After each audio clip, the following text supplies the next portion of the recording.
When I drive that slow, you know it's hard to steer. And I can't get my car out of second gear. What used to take 2 hours now takes all day. Took me 16 hours to get to LA.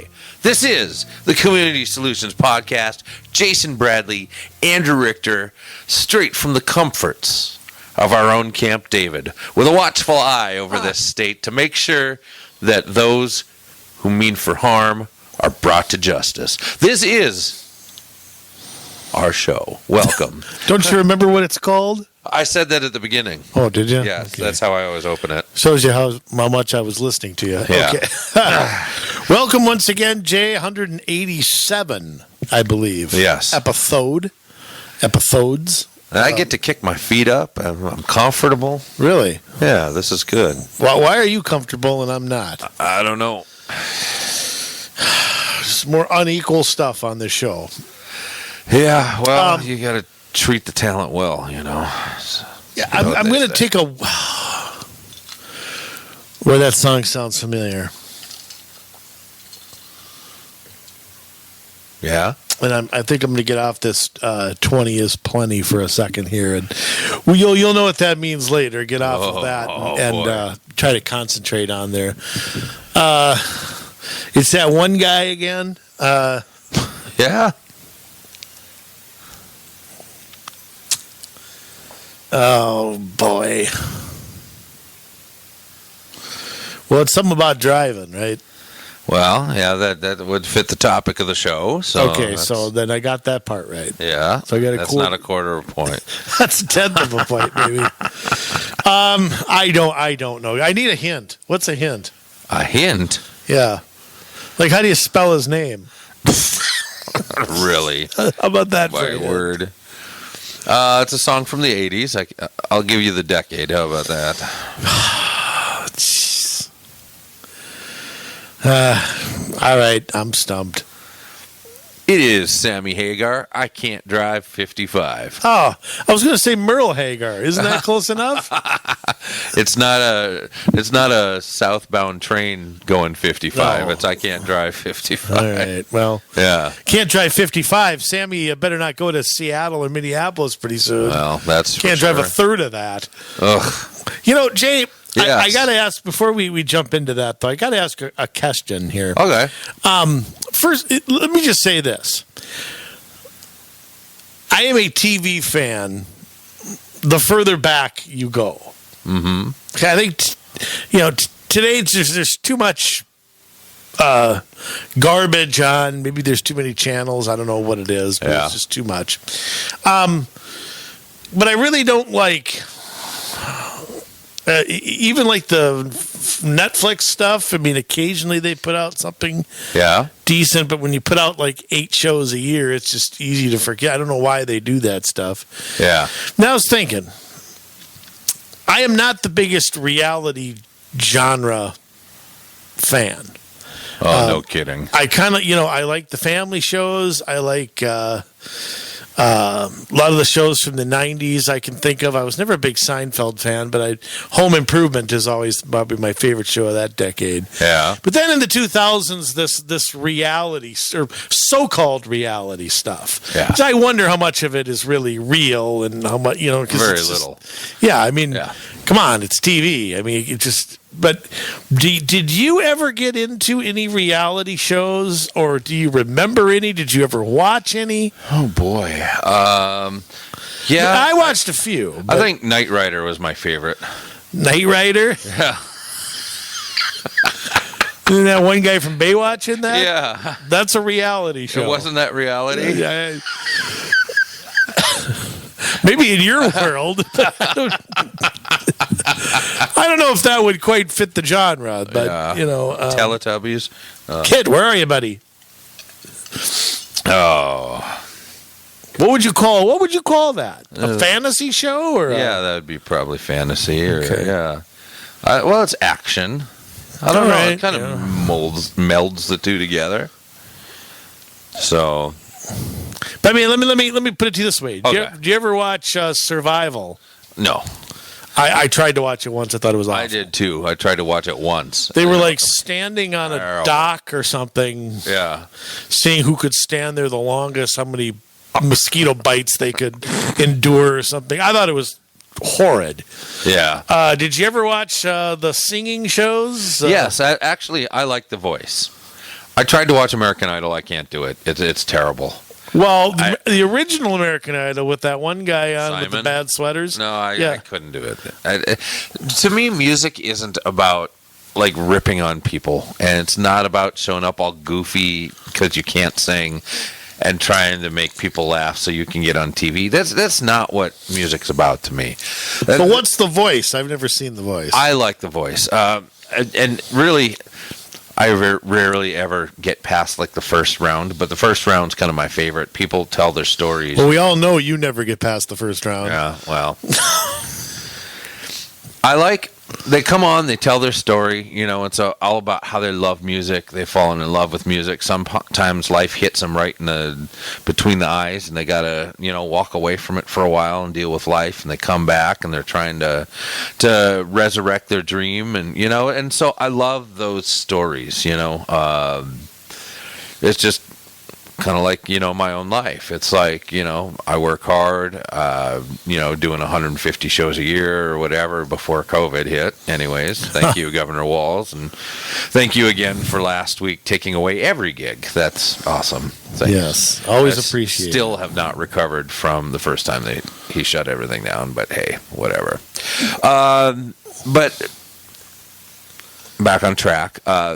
And watching these people sing their favorite songs and get better and get the technique and becoming often really good to even better over the course of a season is really good. Seeing how people are stretched and what they do to overcome, and I like it. I haven't watched it in a couple of years, but so who are the hosts on that? The main one is Blake Shelton. Okay, I think I know who it is. And then they have Adam Levine was on there for a long time. He hasn't been on for a while. I don't know what happened there. Yeah, wasn't he on Loveline? No. That's a different Carolla. Adam? Oh, okay. Yeah, Adam Carolla, not Adam Levine. Yeah, he played for the Timberwolves, No. didn't he, Adam Levine? Is in the band Maroon 5. Okay. And then they kind of have I know they've had Miley Cyrus once or twice, and they couldn't handle it. She was terrible to deal with, I guess. I don't know if I should say that. But anyways. Doesn't matter. Dad had a mullet. Yeah. No, he was good. All right. Agreed. Anyways, so she's been on there. I want to say Gwen Stefani's been on there. Who's the country girl, the blonde country girl? Kelly Clarkson has been on there for a number of seasons now. Now that's the original American Idol winner, right? Yes. I faintly remember that. I mean, you're going back a few years now. Yeah. There was who else wanted that? Who does Monday Night Football now? What? The opening. Frank Gifford. Oh, the opening. Oh yeah, the Underwood. That sounds yes. right. I think she won it. Frank Underwood. Yeah, Frank Underwood. Yes. No, not what? Frank Gifford Underwood. Speaking of Frank Gifford, yes. I got to say something.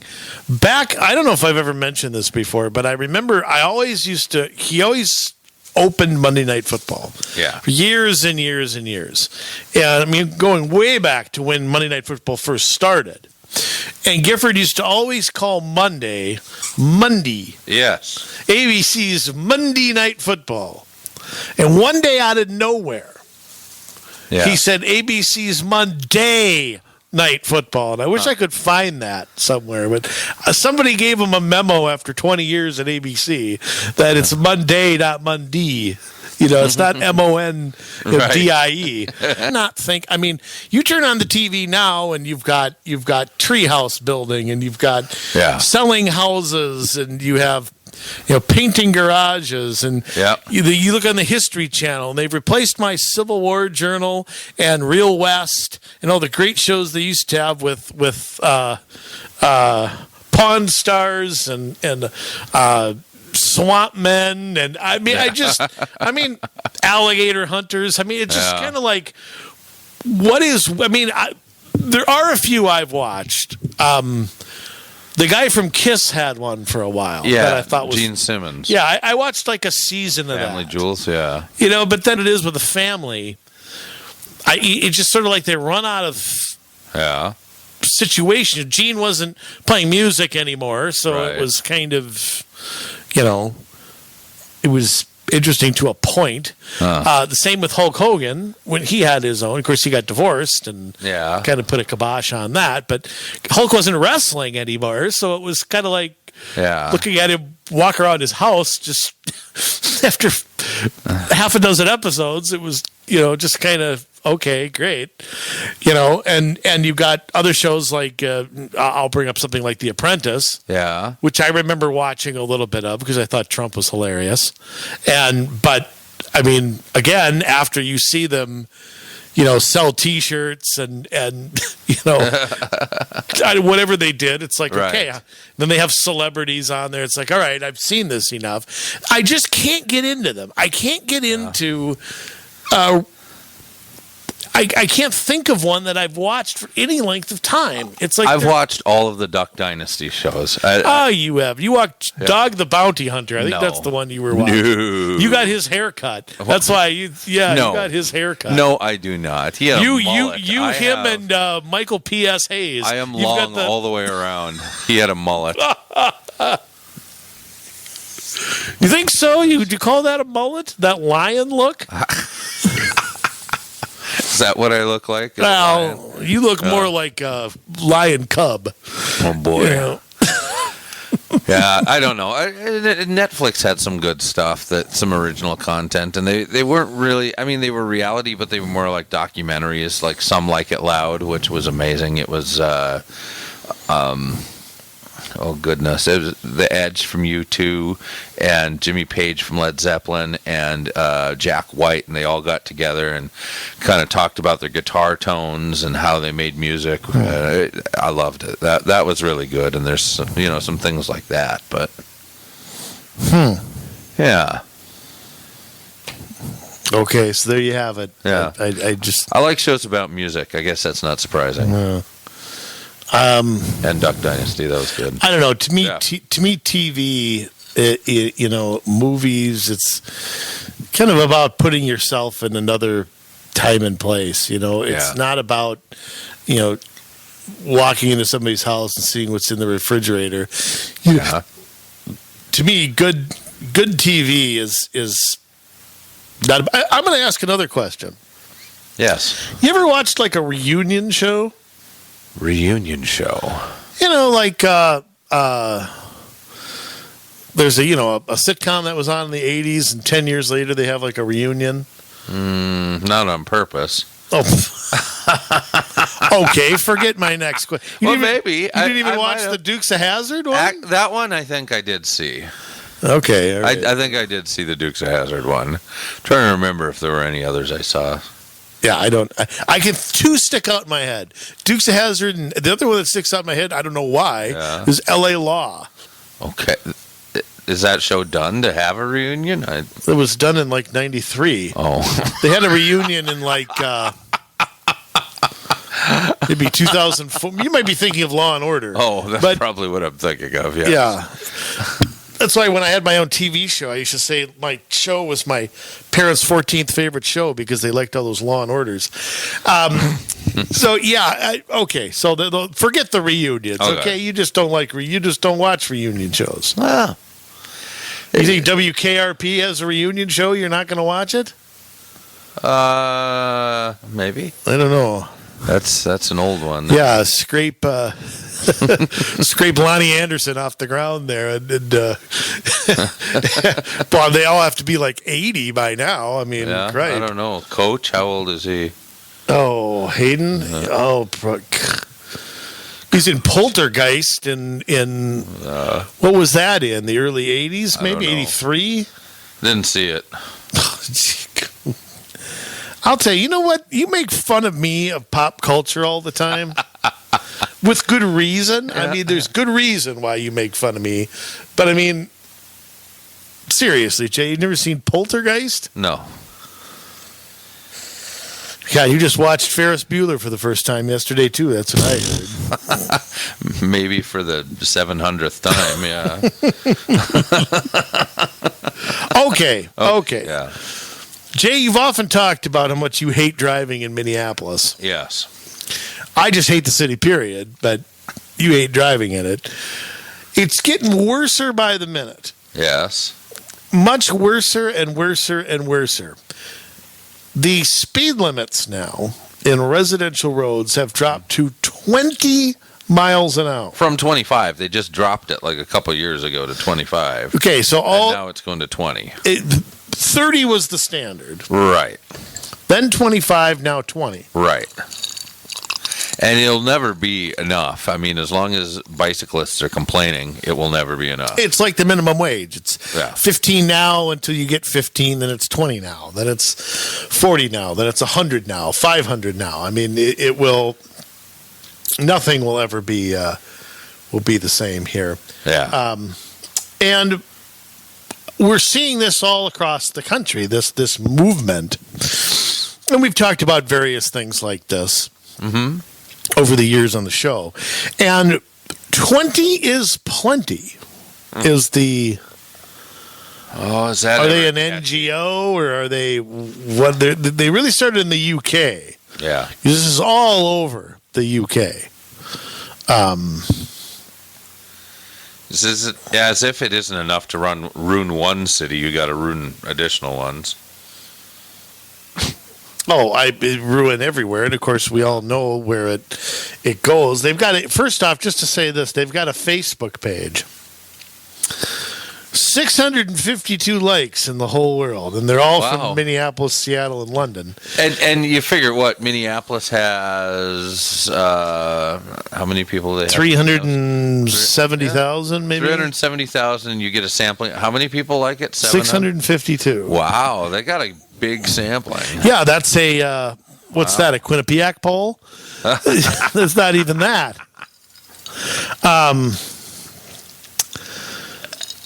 Here's the background of what their page says. A community that permits 30 miles an hour on residential roads will never be child friendly. And will always deter physical activity. So, Jay, there's no physical activity if anyone's driving 30 miles an hour. Just keep that in mind. Really? Huh. That's funny. As a kid, I think I always rode my bike and, walked on the street. And... No, according to this, you didn't. Oh, okay. Well, I guess I'm wrong. But again, this page largely originated in London. I can tell because on the page, everybody's teeth is terrible. So you know that's true. But of course, it has made its way here into the United States. Yes. And of course, every bad idea goes out to Washington State somehow. And it's not just Seattle. Yes. Okay. The city of Tacoma. Really? Tacoma, Washington, passed a resolution on May 8th, 2020. Okay, the resolution, number 40600, 20 is Plenty campaign is partnering with Compassionate Tacoma. Oh, that sounds terrible. Under the belief that each of us has the ability to make Tacoma a more welcoming, connected, resilient, and vibrant community by listening and serving others with love. Mm-hmm. With love. Compassionate Tacoma is the brainchild of the mayor out there, Victoria Woodwards. Okay. So the group is pushed by the mayor, so there's a lot of separation there between those two things. 20 is Plenty is working to create more space for safe walking on residential streets, as well as to promote walking, biking, and, quote, people-powered transportation. Jay, what the hell is that? Rickshaws. I knew a guy named Rickshaw. Yeah. Rickshaws, bicycles. What's a rickshaw? Walking. That's where you have a bicycle pulling a like a cart. Oh, like a wagon or something? Yeah, like they do in like China. No, it's like what they do in like a 1940s movie. Yeah. There's a scene in Casablanca, I think, where somebody's riding. No, there's a movie I ain't seen in a while. I've never seen it. Oh, well, it's good. Yeah. You haven't seen Gone with the Wind in a while either. Nope, haven't seen it. Maybe if it was in color. It's funny, that's pop culture around the time you were that age. Now, this is part of, and we've talked about this on a previous episode, Jay, this is part of Zero Vision. I mean, Vision Zero. Yes. So again, this campaign, the strategy to eliminate all traffic fatalities and severe, come on, you can't eliminate all accidents. Well, they think they can, and maybe I should look up which podcast we had that on. I'm trying to remember the name of it. Yeah, it doesn't matter. Anyway. It does, because we want people to be informed, right? So they can go out. No, I'd rather they not be and just listen to us. Now, well, that is our podcast. By the way, we talked about. By the way, if you want more info, it says please contact Dan Pike. So, hey, Pike out there, contact you. Who is Dan Pike? Let me see who this guy is. Oh, it doesn't matter. It won't show me. So Tacoma has embraced 20 is Plenty, Jay. Episode 77, Vision Zero or Zero Vision. Wow, that was a long time ago. That was a long time ago we talked about that. Wow. Well, over 2 years ago? Must be. That doesn't sound right to me. That's what it says. I think you're full Send you a screenshot if you like. I think you're full of crap. I don't think that. I don't think that. What does that have to do with it? All right, there's a big debate. Yes. I don't know if they've passed this in Boulder, Colorado or not. Yeah.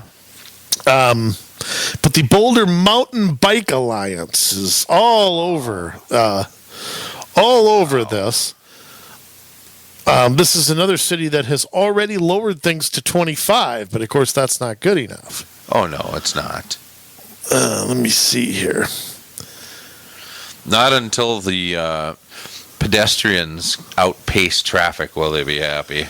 Unanimous city council gives final nod to 20 is Plenty, slowing local speed limits in Boulder. Signs featuring the old default of 25 to be replaced by this. In fact, the speed limit signs have Vision Zero written on them. So it's like they must be paying a lot for that. Ad space. I never thought of that. For $65,000 in city funding coming out of a pool of $700,000 allocated by the city's Vision Zero Crash Reduction Project, 465 street signs will be. Can't they just paint over something? Well, that's a good question. God, you know what they ought to do? They ought to do what the Dukes of Hazzard used to do. And Roscoe and Cletus had that sign that they pressed a button and it changed. I think that's what they ought to have in there. The action is taken in hopes of boosting walking, biking. I mean, where have you heard that before? With officials citing evidence that there's a greater chance of survival involving a vehicle traveling 20 versus 20. Oh, give me a break. Yeah. Seriously? And here's another thing, too. And you're going to find there is a AAA Foundation study from 2011 That's kind of like the Fort Collins study of organized garbage hauling. You'll find this study cited everywhere. Yes. Okay. Results that show the average risk of severe injury for a pedestrian struck by a vehicle reaches 10% at the impact of 16 miles an hour, 25% at 23, 50 blah, blah, blah, blah, blah. A AAA Foundation for Traffic Study claims, referenced by Councilman Aaron Brockovich. That's not my word. They're also Boulder resident Chelsea Stenzel pointed out on Twitter, I was just slowly driving through my neighborhood as if I was going faster. I might have seen the very attractive man who smiled and nodded at me. What? So that's why she supports the 20 miles an hour. So she can look at the scenery? I guess so. Okay. I call that distracted driving, but that's, again. So they had already Boston had already gone from 30 to 25. But according to Aaron Brockovich here, that did not make a good enough difference. So they had to take it to 20 to make everybody feel good here. Right. So, well, I'll tell you this. Growing up, in the Duluth area, it was always 30 miles an hour till you went over the bridge to Superior, and it was 25 miles an hour, even way back in the day. Oh, did we hate it. It was such a pain in the butt to have to drive 25 miles an hour. And here we are, going even slower. You've got to be kidding me. Well, you get into media. Okay, Jay, let's just back up for a second. Because the idea that there's a huge from 20 to 25. First off, everything with speeding comes down to law enforcement. Yes. I mean, you could put up a sign there, but, ultimately, if the law is not enforced, then, you're only going to have minimal impact. But here's my thing. How many people, I want to ask Boulder, Colorado, how many people are being run over a year on their city streets? Oh, probably none. Well, you can't say none. I mean, there's always going to be some. Right, but again, in today's world, it's assumed by these folks that the driver is the problem. That right. If an accident happens between a car and a bike, it's never the biker's fault. Right. I mean, the idiot could have ran out with their dorky helmets and ran out in front of a car. The car could have tried to stop and hit them, and it's accidents happen. So, I mean, I guess I'm trying to get at is what is the need for this? And if you want to look at where accidents happen, where deaths happen, it's out on highways and things like that. That's where the deaths happen. Go look. Go look on MnDOT. I mean, they have, I'm not going to look it up now, but I know they have it. How many people die in car crashes, where they die. That information is find outable. Yes. Okay. So if nobody's getting killed on a city street, or a residential street, okay, if there's speeding isn't a problem there, and it may be in some neighborhoods and it may not be. I mean, part of it has become that our main roads are such a pain in the ass now that people are taking shortcuts. They're taking, we do see that in some instances around here. Yeah. So, is this really, again, is this a solution in search of a problem? Yes, I believe it is. I mean, and look at the whole view over the past few years. When I grew up, I was always told, look both ways before you cross the street. Only use crosswalks. Be safe. walk on the opposite side of traffic so that you see them coming at you and they see you coming at them. Be a defensive driver. Don't just take it for granted that somebody's going to see you and avoid you. You take steps to make sure you keep yourself safe. And now it's totally flipped on its head. And the driver is always the bad guy. The driver always should be able to see everything around him or her at all times. The driver is the one who is always at fault, just like you said.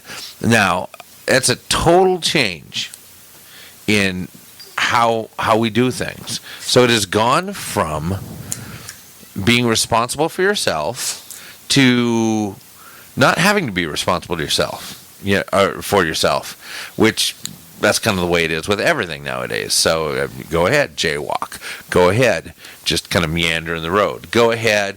We look at, we've talked about it. We haven't really done a show on it, but like open streets. They have every year. They have these parties where they shut down a street so people can walk in the street, play in the street, do whatever. They have a big old festival in the street.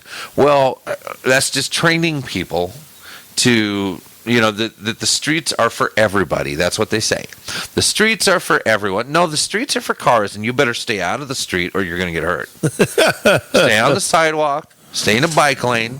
Stay, Well, exactly. I mean, get the hell out of the way. I don't think there's anything wrong with saying that. No. I mean, the idea that the street is a place to hula dance or have a beanbag contest. Can't you do that at a park or something like that? I mean, what is everybody 8 now? I'm 5. You don't go play out in the street. I'm going to go play out in the street. They're having a festival. Yeah, when I used to get angry at somebody, I'd tell them to go play on a highway. Now that's a protest. Right.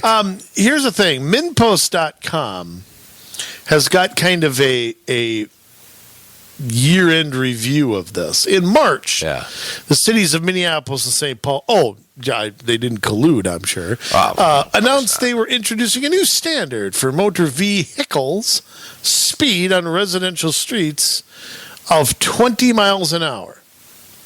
Okay? Yeah.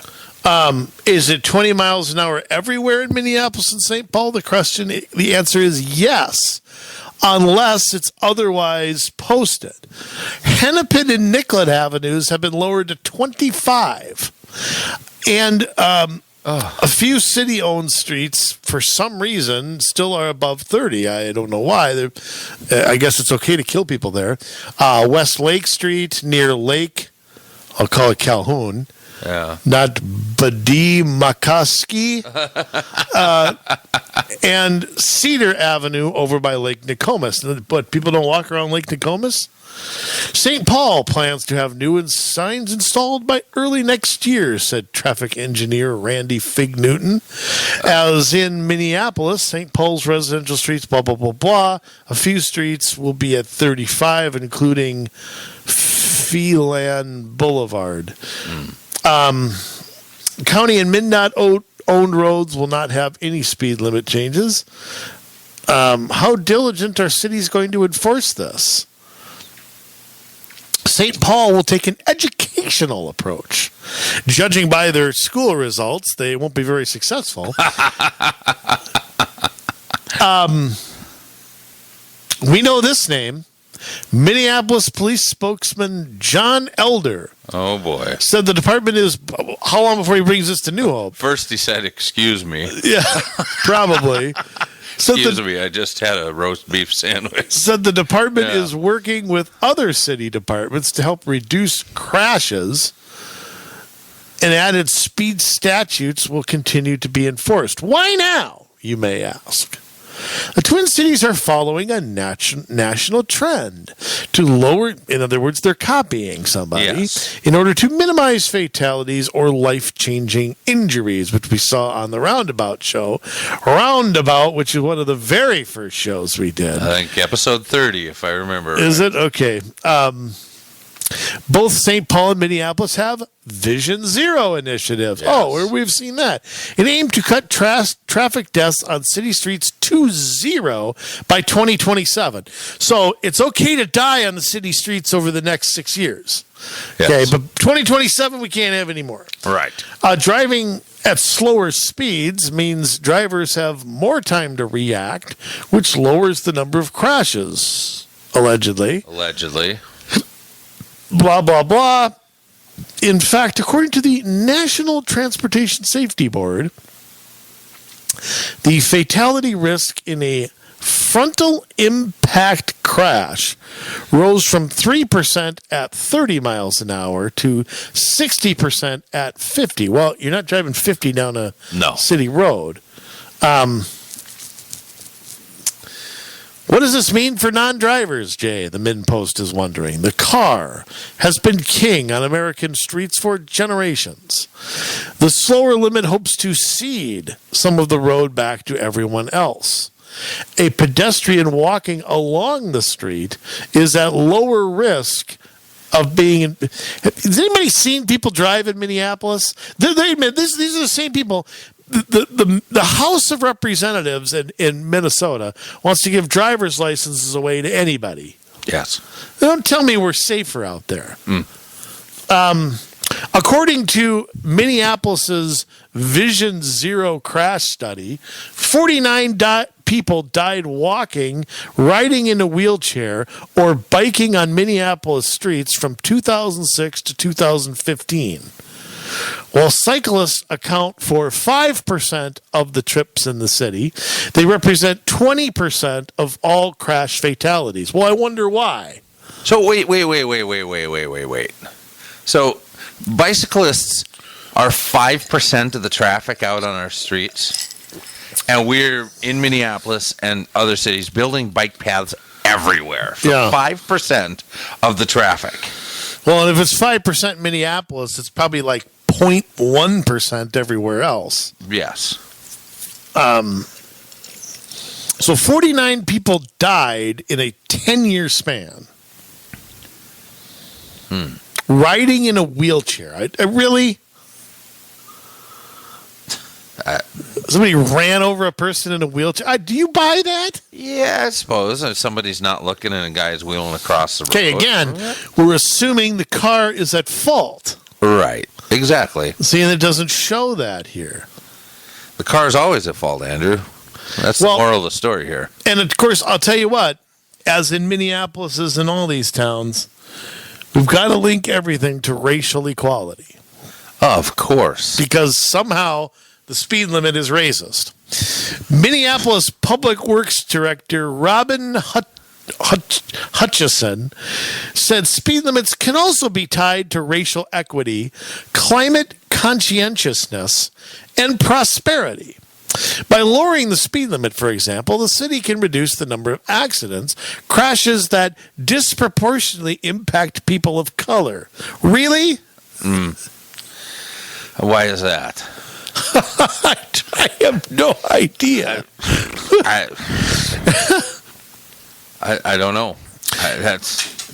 Are you telling me that people of color are being aimed at in these crashes, or less likely to own a car? Less likely to own a car, probably, and I don't know that that's true either.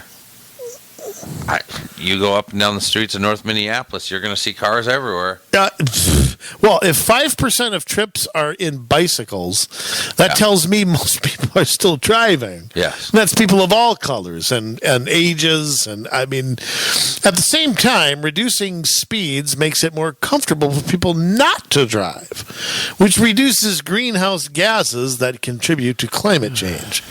Quality of life is behind everything we're doing. Our streets, our right-of-ways, are leverage points for outcomes we want to see. So let's rephrase that. We want you the hell out of your car, and we're going to make driving such a bitch that at some point you're going to have no choice but to surrender the key. At some point, this is going to be 5 miles an hour. Yeah. It won't be slow enough until nobody's dying from cars. You know, but I mean that's the whole goal, isn't it? I mean it's part of the whole climate sustainability goals, right? SDGs they call them, right? Sustainability Development Goals. That you restrict. I don't like the S word. No, I know, but that you restrict car traffic to such a point that people stop driving because they need to get rid of the carbon emissions. So, you know, you make it bad enough, they think people will just stop. I think the opposite will happen, but, you know. Yeah. 20 is plenty in our nation's capital. Oh. This is, and why is this all happening in 2020 when we're maybe distracted by other things? Yeah, that's exactly it. There's so much going on. I mean, so Minneapolis is burning to the ground. There's violent crime everywhere. And with one hand, they're talking about how they're going to defund or deconstruct the police. But yet the other hand is signing this stuff into being almost unnoticed. I mean, it's not unnoticed completely because if you drove around Minneapolis this summer, you saw the signs everywhere. And that's how they do it, is they want to do this and then they find people to put the signs in their yards and all of a sudden, oh, look, we've got a movement. When really, I mean, they have this planned from the beginning. Oh, they've had it planned. They're looking for an excuse to do it. Mm-hmm. The default speed limit on D.C. streets has dropped from, this is from May 29th, 2020. Yeah. It's dropped from 20 to 25. Mayor Muriel Bowser is taking a bold step in implementing her centerpiece plan to reduce pedestrian deaths in the nation's capital. People are just getting run over every day. She basically readily admits that drivers will need time to embrace the change. In other words, she doesn't care whether they like it or not. Right. The 25 mile per hour has been there since the 70s.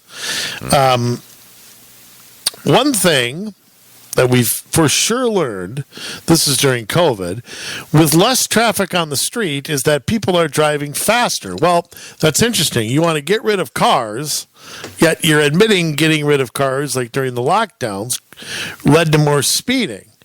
And they want to get rid of COVID. So when all the cars come back, they're going to slow down, right? I would assume. In That's 2000, forward thought. Yeah, in 2019, 12 pedestrians and 2 cyclists were killed in traffic crashes in Washington D.C., which was actually down from the previous year. So even without this change, they were. Bowser also announced a slow streets initiative through which some neighborhoods will be restricted to only 15 miles an hour. The district of yeah. See, I mean, this is what we're saying. When is it enough? Yeah, I mean, mentioned traffic calming about 6 times in this article, and we've talked before about what that is. It's just another way to lower speed limits. Yeah, or put in, bumps or something like that. Wow. Yeah, it's That's 15. I mean, next stop is 10, and then 5. Well, why not? I know. mean, if they may never go 5, but I could see 10. Well, I mean, look at it this way: if you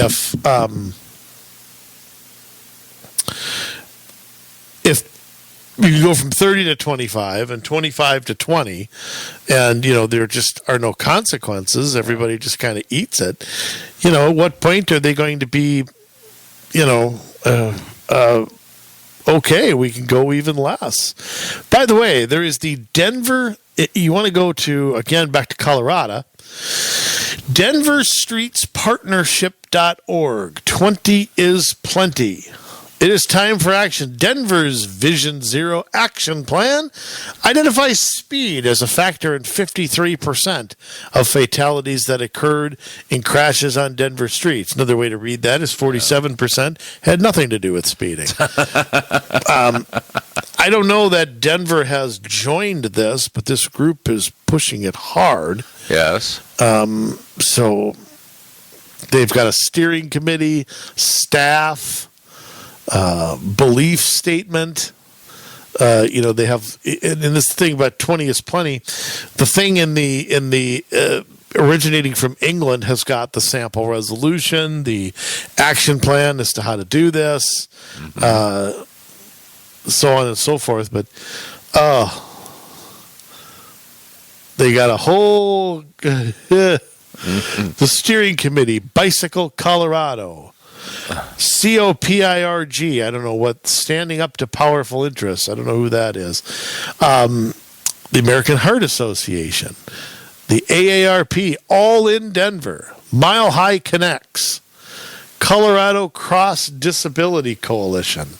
So once again, we have all the usual groups banding together again to push an agenda on all of us. Yeah. They've got a staff. I mean, who pays these people?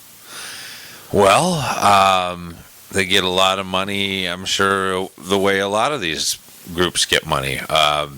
They're tied in with the UN as well. Yeah. Right on their website. Which did we say what that was? I don't know, but here I want to just talk about this staff here. That 20splenty.org is the website. The executive director, Jill LaConterie, has 15 years of experience working on urban planning issues and the intersection of land use and transportation with environmental sustainability, economic development, public health, and social justice. Oh, geez. Oh, boy. Prior to working on the Denver Streets Partnership, she served as executive director of Walk Denver.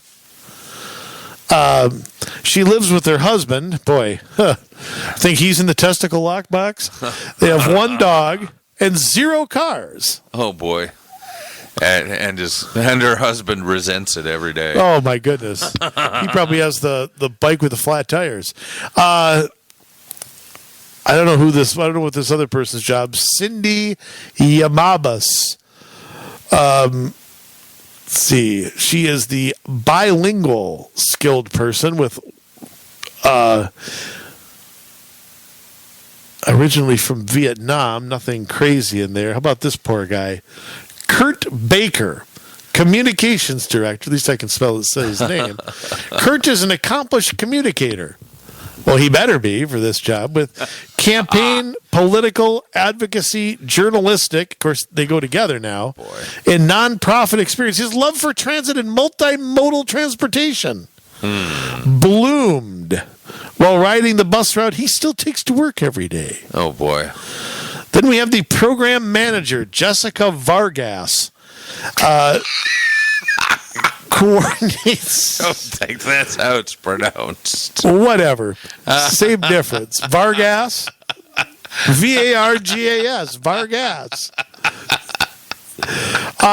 She has worked on bicycle advocacy projects in Los Angeles County. So they must have recruited and paid for her to come out here. Yeah. And interned for the planning development at the city of Lakewood, Colorado.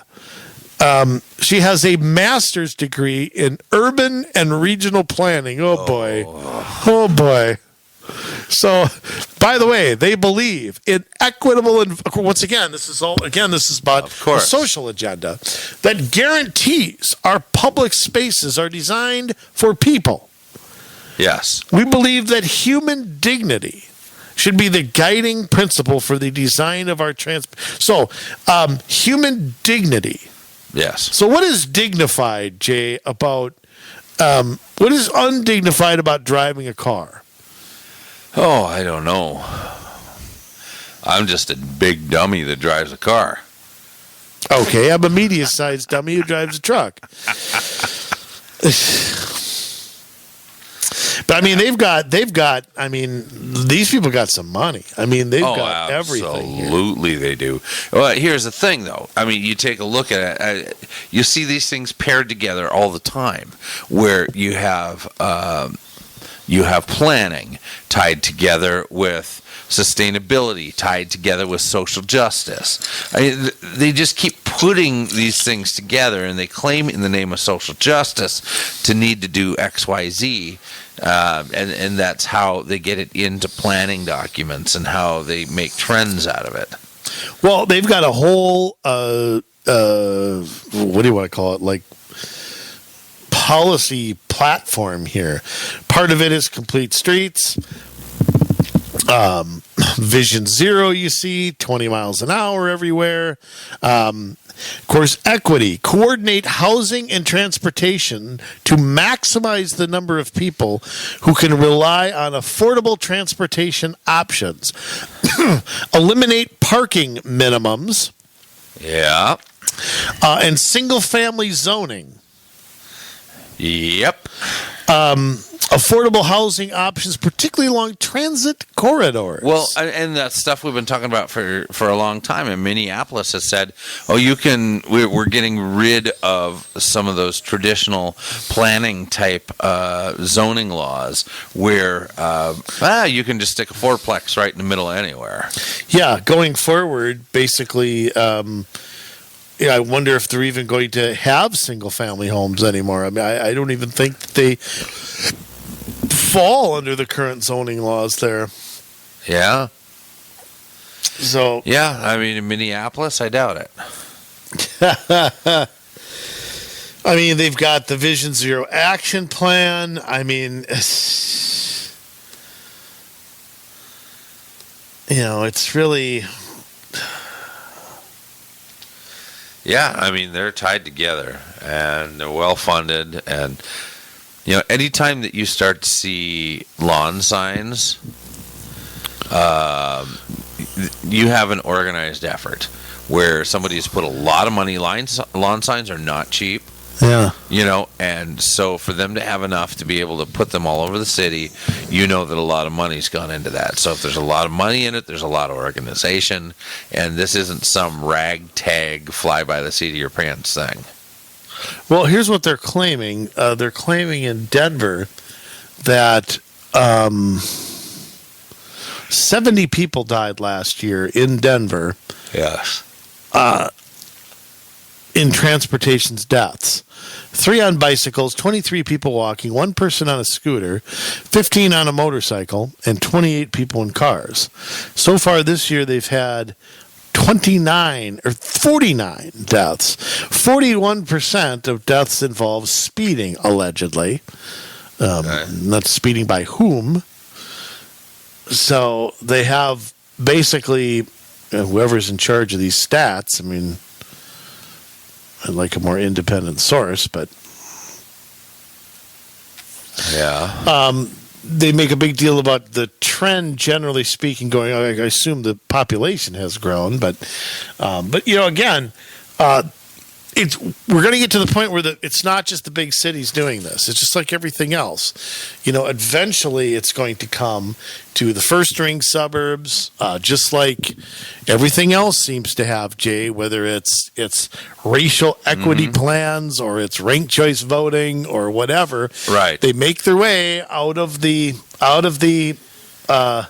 big toilets of the major cities, and they eventually seep their way everywhere else. And here's the thing. I mean, this comes from staff. The staff go and they get their information from wherever in their big old Or it comes staff. from a side group. But right. But, I mean, it doesn't seem to matter what's what. Like, you look on this list, and whether you have a quote-unquote Democrat or a quote-unquote Republican, majority in your city. I mean, San Diego has this, and they have they got a 20 is plenty in San Diego? God, great city, and I hate California. Yeah. Yeah, but Republican mayor, they still have it. Well, we all know the R or the D doesn't mean a whole lot. No, it doesn't. And it's not that there's that many of these in the United States yet, but you can bet that they're going to be looking for people that are Okay, doing that. okay, Jay. So what is we know what their talking points are. What are the talking points to not do this? I mean, how do you argue? Because they're going to say, oh, you're in favor of killing people. You don't care if kids get, hit and die. I mean, we know what they're going to argue. Yeah. So how do you articulate opposition to something like this? Maybe you say, you know what? You're right. We don't care. No, that's not what you say. Here's the thing. I think, how do you fight this? I mean, because we have seen the encroachment for so long, and we haven't done anything about it. Now we find ourselves, where, they're first and goal on us from the one, and we decided, all right, it's time we fight back. And we could have tried to hold them, except we've been playing prevent defense since they were back on their 20. We don't take this stuff seriously, and we don't do anything about it, and then it's too late. Well, I don't buy that it's too late. Not yet. I mean, this stuff is just starting to come to places like Minneapolis and St. Paul. Is it going to spread out into the suburbs? I bet it will, to some degree. You're going to have places like St. Louis Park and Golden Valley and Edina, and that are going to grab onto this. Well, I mean, isn't there just some? What's happened to, like you said, looking both ways, and what's happened to, being careful? What's happened to, why can't people go to a park and do something? And I mean, what's happened to common sense? Well, we've kind of supplanted common sense, and it's not about common sense anymore. It's about agenda, and it's about achieving that agenda at any cost. Figuring out how to throw common sense out the window and get people to think nonsensical. And they've been able to do it, which is amazing. And by tying it to things like social justice, that's how they do it. People are afraid to say, well, that doesn't make sense, because they're afraid of being called racist. But what is racial about? I'm still lost at what the race aspect is of this. Yeah. I mean, if 30 pedestrians are getting killed, are 27 of them black? No. So, I mean, again, there is a train of thought that the way that you get equality is to take from somebody else and bring everybody down. Yes. All down to the same level. It's like stealing all the Yankees players. Yeah. So that the way to improve every baseball team is not to make the Yankees worse. It's not the way to improve college basketball is not to make Duke worse or Kentucky worse. The way to do that is to figure out how to make everybody else better. Right. And so the idea that we're going to destroy the automobile, we're going to destroy someone's ability to go where they want, shop where they want, go to school where they want. You can't do that with transit. You never have been able to. Right. You are limited without a car. It's just the truth. How many bags of groceries are you going to be able to carry in your arms on the way home? Or I mean, there's all these rider services now that are all taking people. People would rather take an Uber than take a public transportation. Sorry, but it's true. So it just seems like whatever these people get, it's never enough, and it's never gonna be enough. No. So it's It's got to be stopped, even if we are late in the game. This 20 is plenty stuff really has only been going on very recently here in the U.S. Like I said, the U.K. is really where it began. Mm-hmm. And so there's plenty of time, I think, for most people to get out in front of this. Yes, I agree. There is plenty of time, I think. I don't know how you ever reverse it in a place like Minneapolis, St. Paul, or Seattle, or Denver, or, any of these places that are, so set on doing this. But I think, you got to stop this from happening in the suburbs and in your smaller towns, and when you get a chance to do it in a bigger city, you hold tight, and you don't allow for the special interests and the staff to have their way. I don't know. A lot of times they don't talk about this stuff, right? Exactly. You find out about it after they've already been talking about it in their work meetings. Well, they've been talking about it for a year. They've gotten grant money from somebody. They've already got an approved application. Right. They've already got the signs made. Right. Then they discuss it with the public. I know. And we're stuck with whatever they do, folks. Yes. And again, check out those.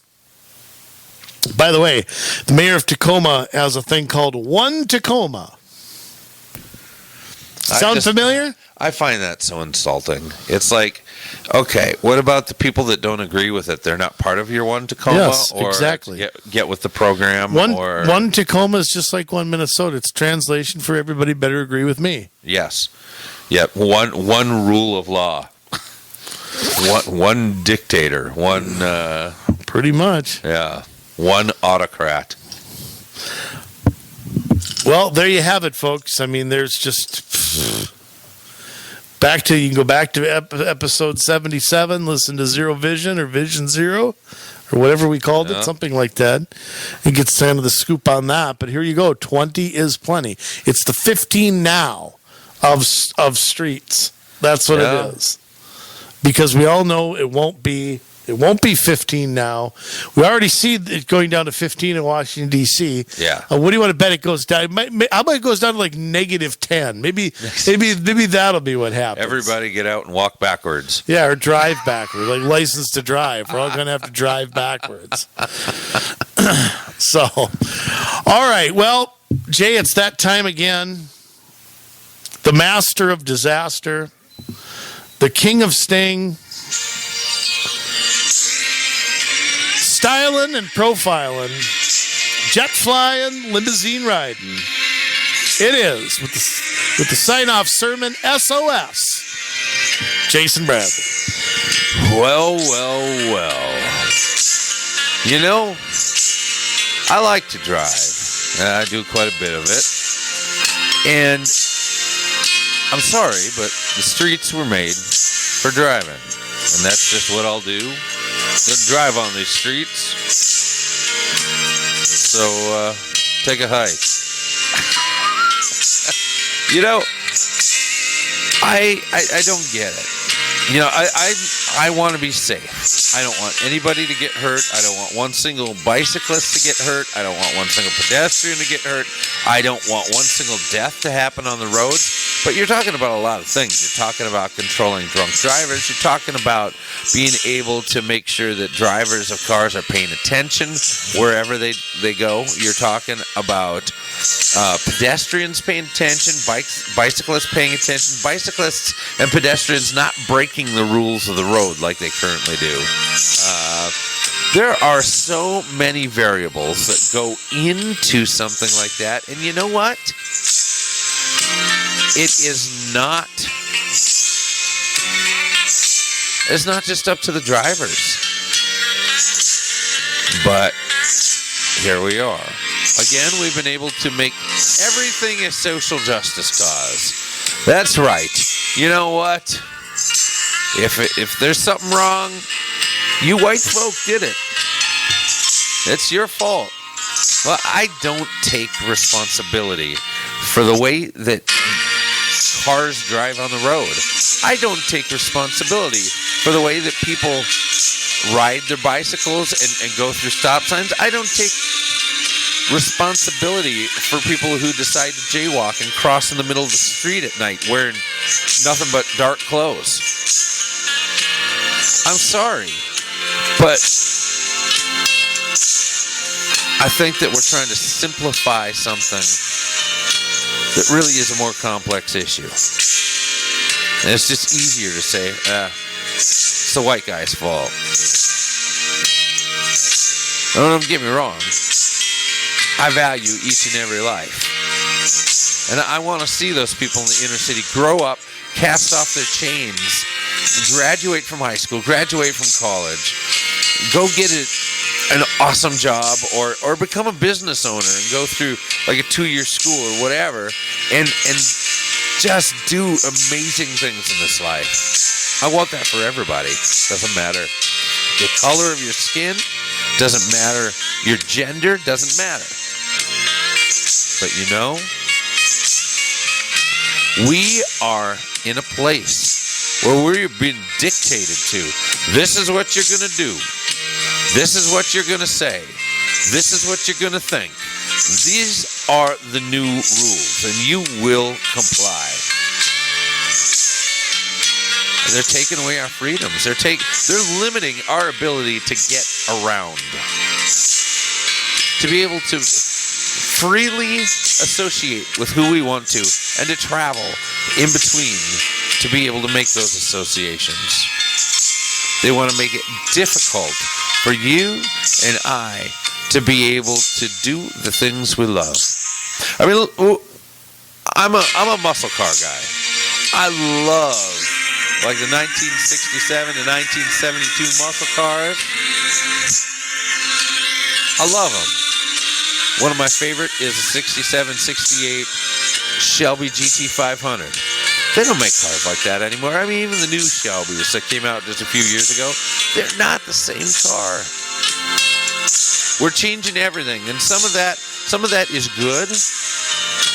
You know, they're making things more aerodynamic. They're making, things so that you get more gas mileage out of things. But you know what? A lot of these cars just kind of look the same. What fun is that? A car is supposed to be an expression, an extension of who you are, right? Now, whether that's a big old truck or whether that is a sleek sports car or a tough old muscle car, an economy-sized car, it kind of is a little bit of who you are. But they're trying to take that away from us. The car is as American as apple pie. And they don't want us to drive anymore. They don't want us to have that expression anymore. They want to strip individuality away from us. They want us all to be the same. They want every one of us to be exactly the same because it's so much easier to manage. I mean, look at our towns, taking away everything that makes a town individual. Instead, let's make sure that every place has a Foot Locker and an Applebee's. Now, that's not the way it works. It's okay to have those things.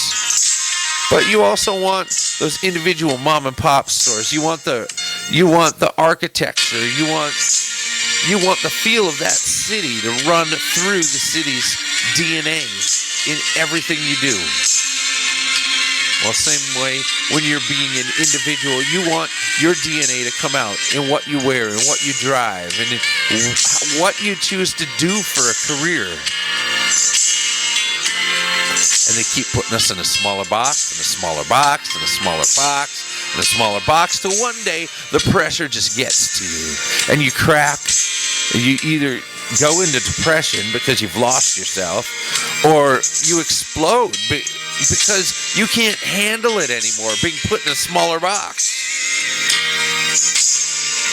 Well, that's all this does, is put a little more pressure. Just turn the dial a little bit. Turn the screw and tighten it. Oh, you can't allow that to happen to you? You have got to make a change. And you got to stand up, America. Stand up for the things that make America, America.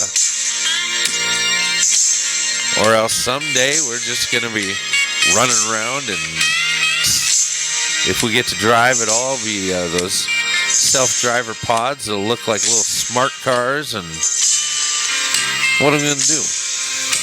What are we going to do? No, we need self-determination. That is what the American spirit is born upon, is self-determination. And I'm telling you right now, it starts today. You say, no more will anybody take away my ability to be an individual. For me to speak my mind, for me to show who I am, to get out on that battlefield every day and do the best that I can. To show all those other people out there that God has given me a little slice of something. I have something to say. I have something to accomplish in this life. And that's how we're going to make ourselves great again. We're going to make ourselves great again by being those kinds of people who reach for the sky, no matter what our background is, our history, our race, our gender. We all strive to be the best that we can be. And one day, things are going to start to change in this land. You're going to sit back and you're going to say, thank you that I did not give in. So if you like what you hear, I'm asking you to be a witness and pass this far and wide. Let people know what's going on in this state. Keep 20 is plenty from coming to your town, because you don't need it. You don't want it. So you got to get involved, and the time is now. It's now, America. Because if you continue in this way, we will lose it all. I don't believe that's the kind of people we deal with here at Community Solutions. If you see this stuff going in, I want you to get a hold of us. That's COMMsolutionsMN@gmail.com. COMMsolutionsMN@gmail.com. And the more you comment, the more you rate things, the more the word's going to get out. So, we want to hear from you. Let us know exactly what you're seeing, and we're going to report on it. We're going to keep it up week after week after week after week, and we're not going to let go. We're not going to settle down. We're going to do what we came here to do. But we're only part of the solution. The rest of it takes some sacrifice on your part. So who's in? Who is ready to do something great? I ask that because there's only one solution. That's all of us working together. We've done what we can do. For another week, we're going to turn over to you. We've done our part, Minnesota. Now it's your turn to get to work.